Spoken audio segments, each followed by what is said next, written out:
Size Me flashback episode number 105, brought to you by the amazing Half Size Me Academy.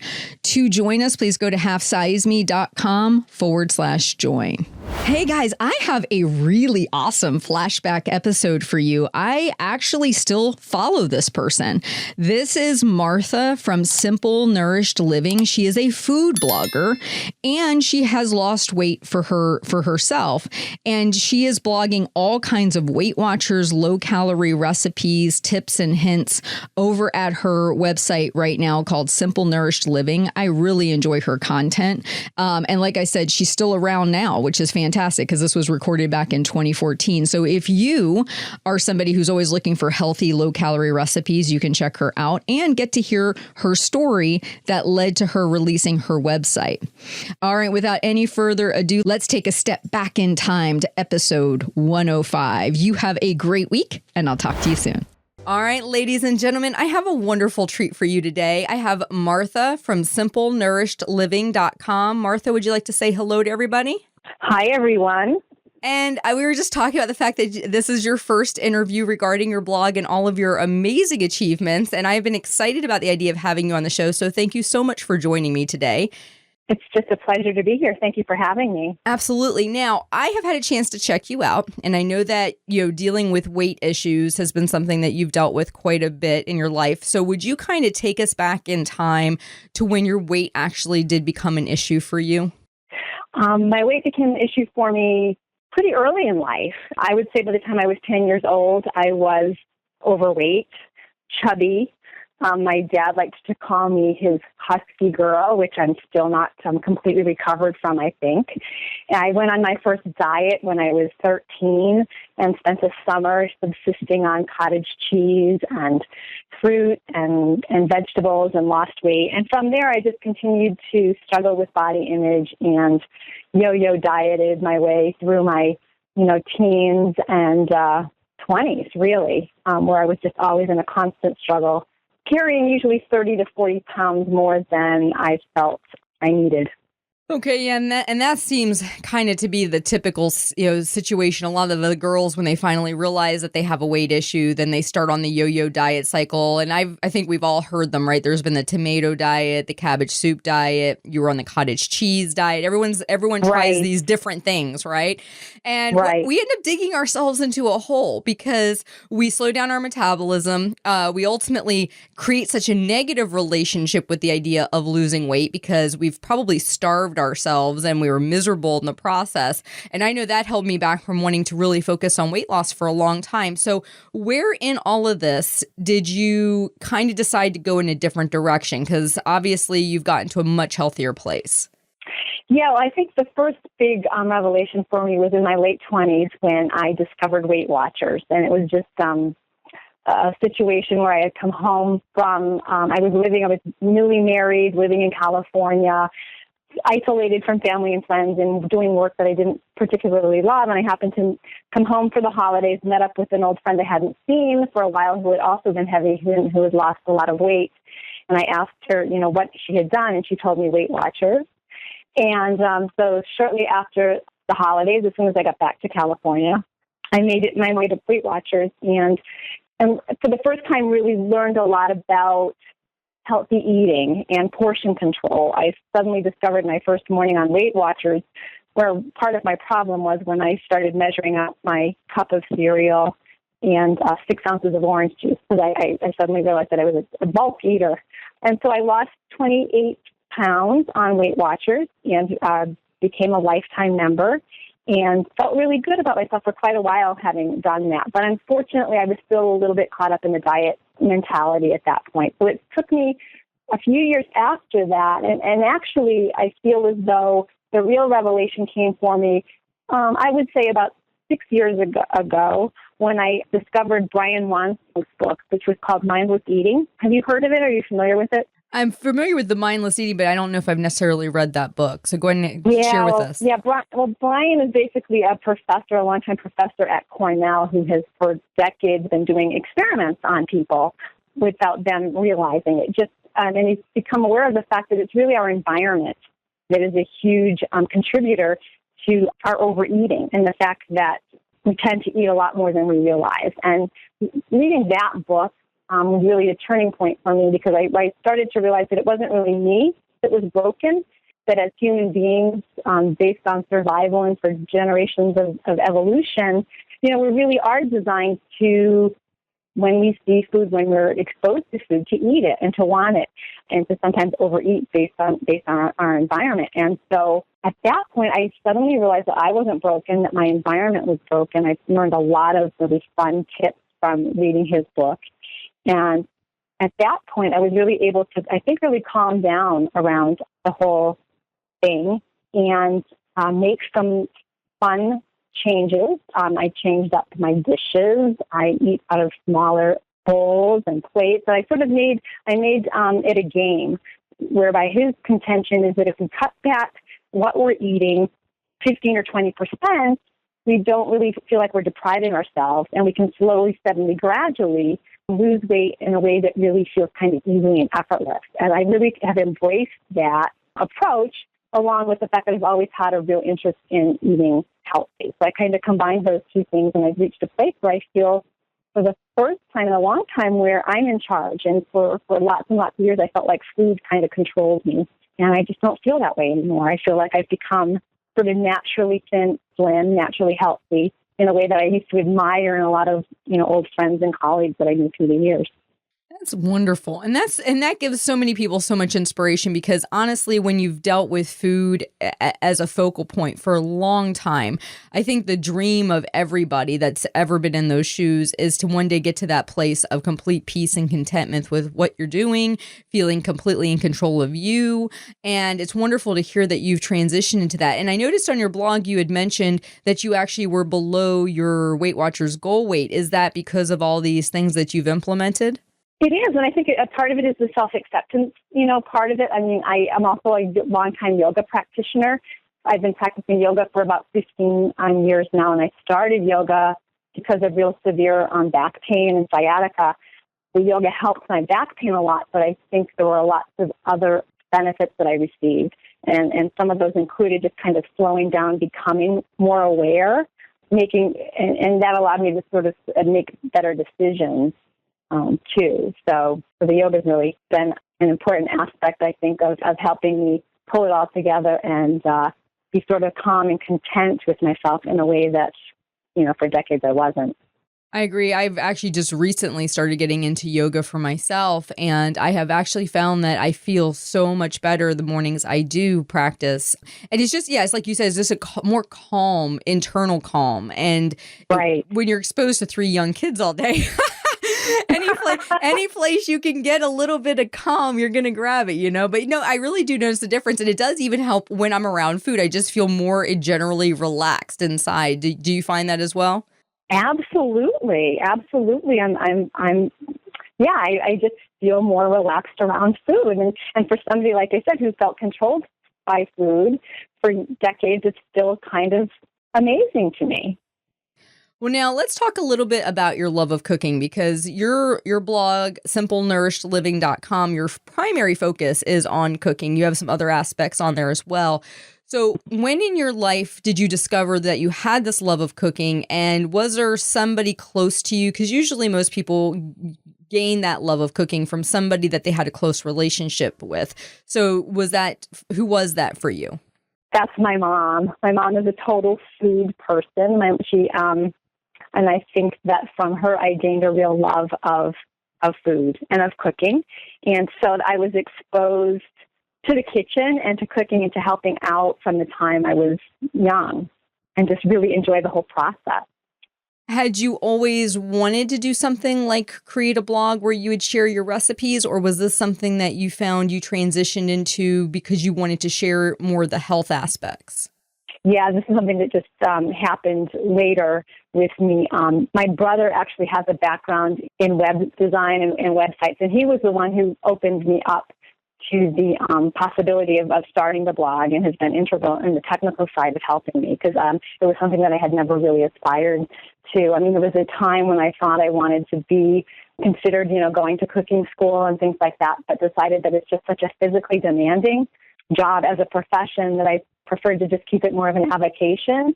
And I've taken cooking classes, both recreational, and I've taken cooking vacations to great places. And so I've kept it more as a hobby. And from that, I decided to start posting what I was doing on a website with his help. Now, one of the things I absolutely love, I really like the whole feel of your site, actually. It's just very, I guess, cozy is the word I'd like to use. Whenever I go there, I always feel very cozy. I almost feel like I'm in the kitchen with you. Like there's just that connective piece, which you don't always feel in everybody's blog. For some reason, there can be a disconnect, but I feel like that when I go to your blog. And I love slow cookers. I mean, I almost got killed by one, but... How did you do that? This is a funny story. I've actually used it to the point where it tried to kill me back. But no, what it is on the back, I had an older model one, and the wires had gotten exposed, and I didn't realize it because I will have all my crock pots going at once. I love crock pot cooking. Anyway, and apparently I didn't realize it, but I had a coin on the counter, and that wire hit the coin. It literally totally knocked out the whole power grid on the one side of my house. It burned the coin shape on the counter. Oh my husband comes running out and goes, "Oh my God, what happened?" I said, "Oh my God, the crock pot just tried to kill me." But anyway, so that's how much I love them. But anyway, so I got excited when I saw that you were doing a big crock pot series. You were doing like a crock pot meal or recipe every day for a year. So what motivated you to do that? And have you always loved crockpot cooking? I have loved crockpot cooking. I think that as much as I love cooking, I tend to be what I would call a little bit of a lazy cook, or a person who doesn't really like skillet cooking, fast cooking, stir fry. I just kind of more resonate with the slow, steady, more controlled environment that crockpot cooking allows you. And the other thing that I came to realize from working and talking with a lot of people who struggle with weight issues is the fact that the crock pot just allows us to do the pre-planning and makes having food readily available, I think, much easier. And so I got excited about the idea of just trying to provide for people real simple, accessible recipes that would allow them to have, great healthy meals that taste good available for when they need them. Because I think sometimes in our busy world, what tends to prevent us from taking better care of ourselves and eating better is that we're just so busy and that we don't plan ahead. And the crock pot kind of forces us to do that. And so I just thought as a win-win. So beginning in October 1st, I set myself up and challenging myself to cook, use a slow cooker every day to make a Weight Watchers friendly recipe and post them. Well, that is so phenomenal because honestly, as a busy mom, and I speak for many people out there, the crock pot really is a lifesaver. And I always have wished somebody, because I've owned, I think, almost every crock pot cookbook that's come out, but I always wish somebody would put together a complete Weight Watchers based crock pot cookbook of really great recipes. I think you're onto something with that. I love it. Well, great. I'm glad to hear that. I'm glad that it's resonating with you. Absolutely. Now, what I wanted to ask you about is I caught on your blog that you actually, I don't know if you currently are, but you have in the past followed the Weight Watchers Simply Filling plan.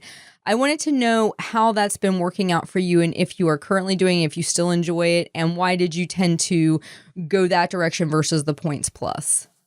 I really resonate with the Simply Filling plan with Weight Watchers because it does nudge us towards making healthier choices.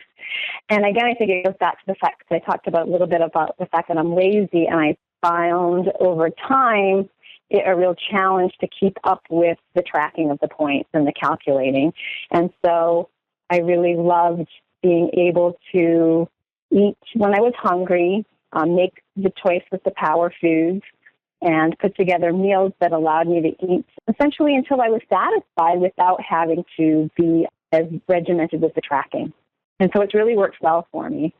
And this is something I'm kind of curious about because I was I'll be completely honest, when I started with Weight Watchers, I was terrified to do Simply Filling. I mean, it sounded, again, wonderful, on the surface, but as somebody who's abused food for so much of my life, I was scared of the idea of not pre-measuring and weighing and really being kind of anal retentive about all of that. And it wasn't until I got much closer to goal that I gave Simply Filling a chance. And I agree with you. I think it makes you steer your food choices in a better direction, and it helped me clean up my eating. But what I hear from so many people is they're really afraid to do it because they're afraid, one, they won't lose weight, and two, that they'll be out of control. What have you seen as far as that goes? It hasn't really been an issue for me. And again, I think maybe because I came to Simply Filling later. I came to Simply Filling as a way to maintain my weight, quite honestly, not as a way to lose weight. So that's one issue. I think that I do also play with the fact that I shrunk my plate so that I do use a smaller, like a 9-inch salad plate when I do eat. I've taken into account a lot of the tips that Brian Wansiek shared in Mindless Eating, and the fact that we don't serve family style. We tend to plate the food away over on the stove or on the counter, and then we sit and we eat. And I tended to play with really kind of slowing down. I mean, there is one theory that says that it takes 20 minutes for us to be satisfied and to know whether or not we've had enough. So that in addition to incorporating what I eat and using the Simply Filling techniques for what I eat, I've also addressed how I eat.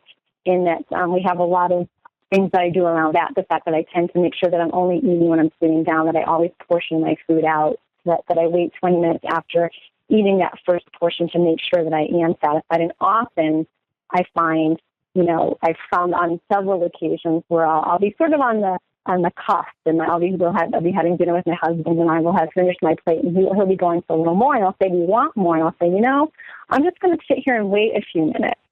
And often what I find is just by sitting and waiting a few minutes, I really, truly am satisfied. So in addition, like I said, I really have played a lot with how I eat, in addition to Simply Filling. And I think combining those two techniques together has really been kind of magical for me. Yeah, I was kind of thinking that when you mentioned the book and also with the yoga and the idea of calming down and kind of, working on the mindless eating, I could see how that would actually really help you in conjunction with the Simply Filling plan. Right, because I can see the fear, and there were times when the whole concept, I can remember reading books about hunger-directed eating and learning to trust yourself, when that information or when that idea was presented to me, 15 or 20 years ago, I was scared of it as well. So I think it really is an evolution where you have to get to the point where you're willing to try it. And I think trying it with the power foods is a great way to go because the foods are so healthy and are so clean.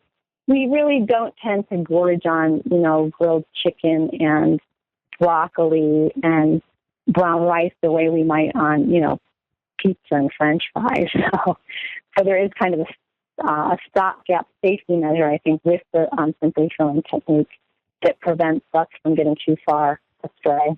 Yes, I know. I can honestly say I never really put big weight on from grilled chicken and broccoli. No, right. That did not happen for me. All right. It's not. They're not our danger foods. I love it. All right, so let's talk a little bit more about your blog. So I know that you said, was it your brother that was the one that actually helped develop the website? He did, yeah. Okay. Well, when you initially started it, was it just strictly a way for you to share your Weight Watchers recipes? And how has the motivation for the blog changed for you over time? Really, when I started, I had no direction. If you look at really early posts, I was all over the place. I talked about healthy eating one day and simple living another day. Really all kinds of my interests at that point. Although there are a lot of early posts around yoga and all the benefits of yoga. I think anybody who, I know for me, the positive benefits that I gained from yoga were so incredible that I really became sort of evangelical about my yoga and wanted to try to force people into it. And that didn't really work well personally, so I decided to post a lot about the health benefits of yoga. And then I started to post recipes, and it just gradually evolved into being more of a recipe cooking blog because I think that's one of my real interests and passions. And they say with, a blog or a website, if you're going to keep it going over time, you really have to be genuinely interested and sort of passionate about what you're doing because it is a lot of work.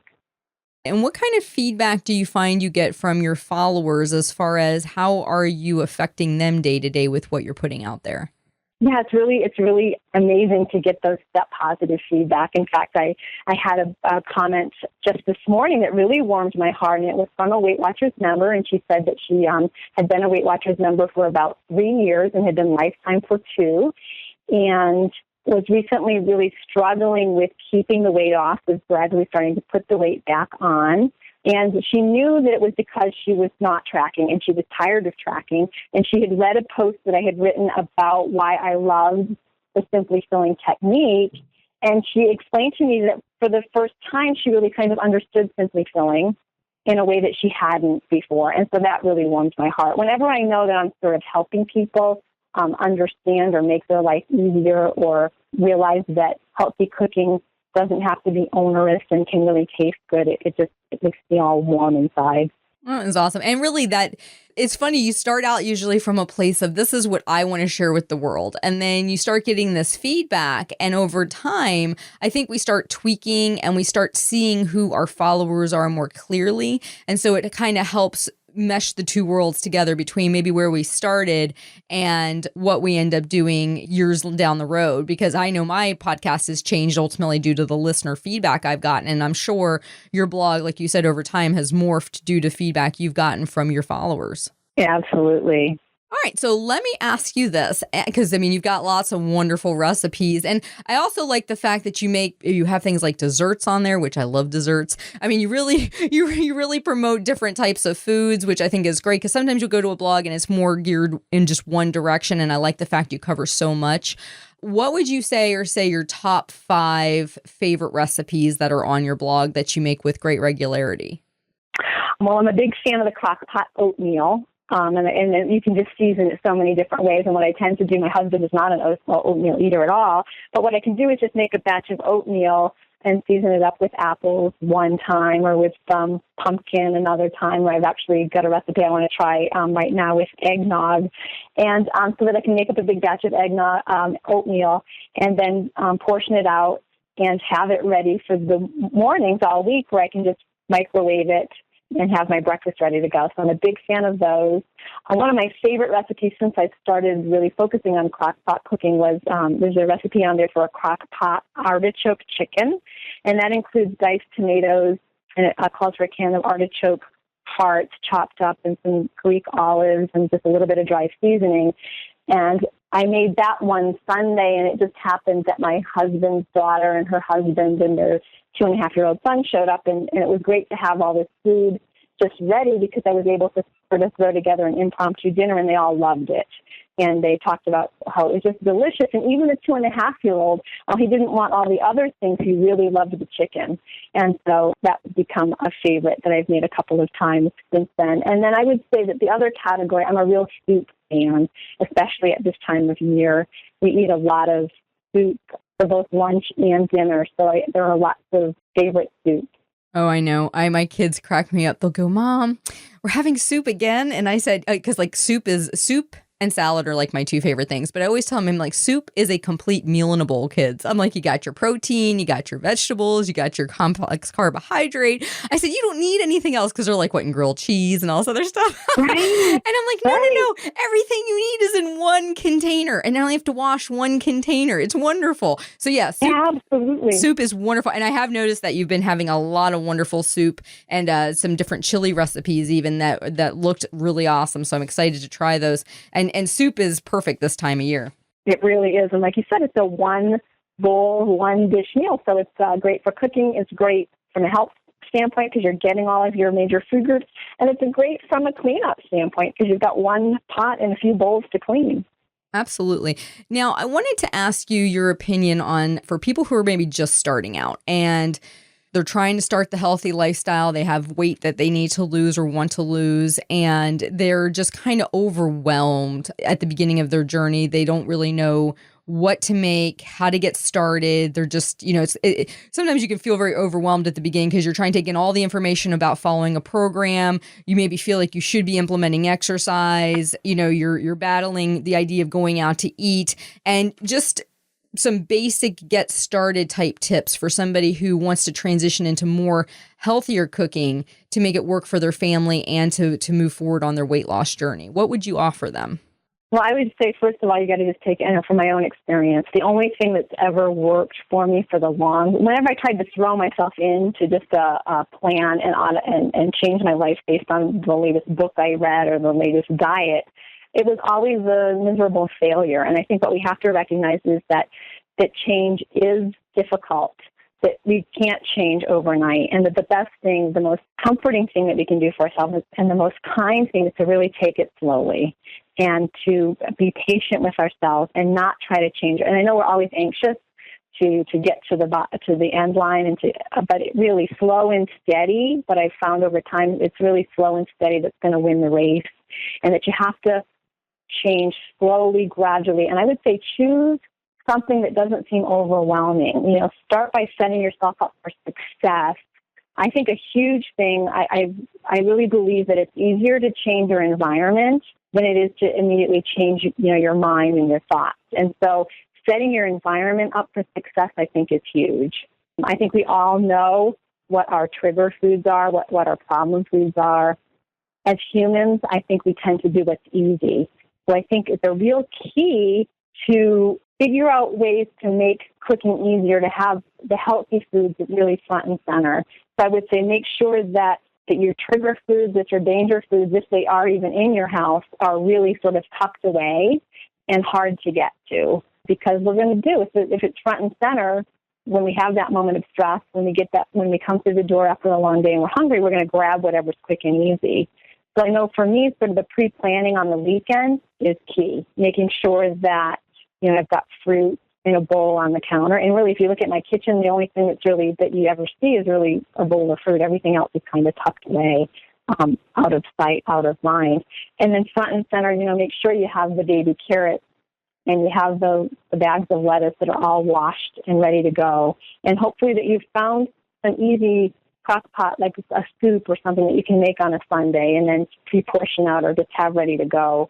So I would say pre-plan, set your environment up to support you is a big one. Never let yourself get too hungry, I think, is another one. Pack a healthy snack and keep it available for yourself so that you never get to the point where you're too hungry, because if you get too hungry, we all know from experience, we're going to grab the first thing that we can get our hands on, which usually tends to be something not so great, located at the gas station or the drive-thru or at the checkout of the grocery store candy aisle.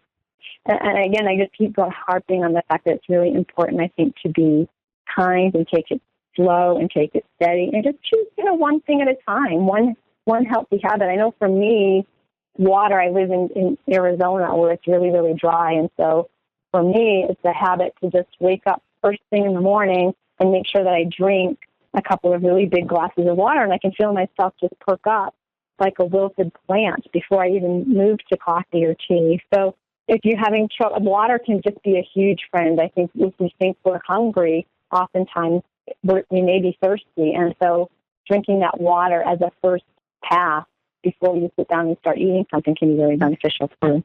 Now, I know that you're not big on diet foods, but I know that there are some simple substitutions that a lot of times people can make just in their regular cooking and find that they could cut back on some of the calories and or fat. Is there any that you could think of to maybe share with the listeners today? I know a big one for me, and I know some people love it, some people hate it, but I know. Thank you so much for listening to this episode with Martha. And if you would like to finish her story, all you have to do is become a podcast premium subscriber. You will have access to the whole entirety of episode 105, plus so much more. There's so much in the podcast premium subscription, and it's such a low cost. I really feel like the value is off the charts for what you're getting. And I'm currently even in a series of releasing Jackie's coaching, which so many people have shared shared with me they're learning a lot via listening to her and what she's going through with weight loss, budgeting, transforming herself. So I love those coaching series because I feel like they're teachable moments that you can actually get a lot of value from. So if you want to have access to all of that, please go to halfsizeme.com/fan. And then once you sign up, you can pick up where you left off with Martha's episode. You have a great day, and I'll talk to you soon. Thank you for listening. Be sure to visit halfsizeme.com. Check back often for your daily dose of inspiration because you are worth it. The information you hear on this podcast is for informational purposes only. The host is not a medical professional. You should always consult with your doctor, nurse, or other certified health professional before beginning any diet or fitness program.